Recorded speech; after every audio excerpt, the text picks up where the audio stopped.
The opening volley of the trade war was designed to deliver a knockout blow to a rising superpower, but the aggression exposed a secret that Beijing had been trying to manage. Their economy was fragile and dangerously dependent on a single buyer. In 2017, nearly one-fifth of all Chinese exports went directly to the United States. America was more than a partner. It was their VVIP customer. As tariffs hit, that reliance became a liability. Within years, China's U.S. export share collapsed to just 9%. This external pressure hit at the worst possible time. Internally, China was already facing a stalled property sector and factories that were producing far more than the world wanted to buy. At the time, global analysts looked at these combined crises and expected the Chinese economy to finally buckle. But the data shows the opposite happened. China didn't just survive the pressure, they emerged with a record-breaking $1.2 trillion trade surplus. Realizing that over-reliance on America was a strategic error, Beijing began a massive pivot of their entire trade infrastructure. They stopped trying to win back American consumers and instead aggressively rerouted their manufacturing output toward the rest of the world. The results were immediate. Exports to ASEAN countries grew by over 13%. India jumped by nearly 13%, and their footprint in the European Union expanded by 8%. But finding new buyers was only half the strategy. The second pillar was leveraging America's own technological dependence. This is where China's leverage begins. They control the vast majority of the world's rare earth materials, 17 critical elements needed for almost all modern technology. When the U.S. restricted the sale of high-end semiconductor chips to China, Beijing didn't argue.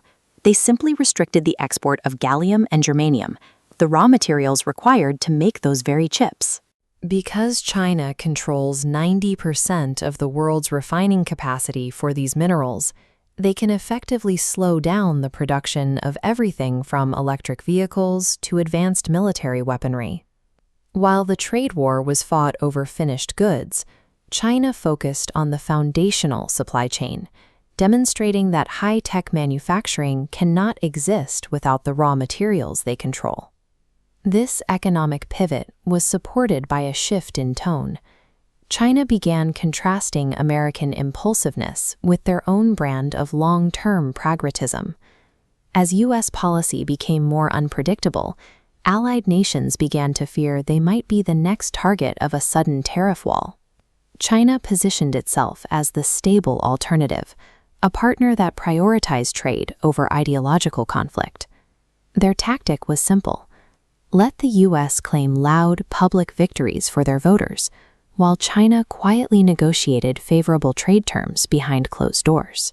This silence was often mistaken for weakness, but it allowed China to steadily diversify its global influence while the world's attention was elsewhere.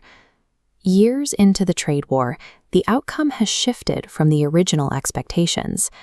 Instead of collapsing, the tariff wall effectively forced China to build the diversified global trade routes it previously lacked.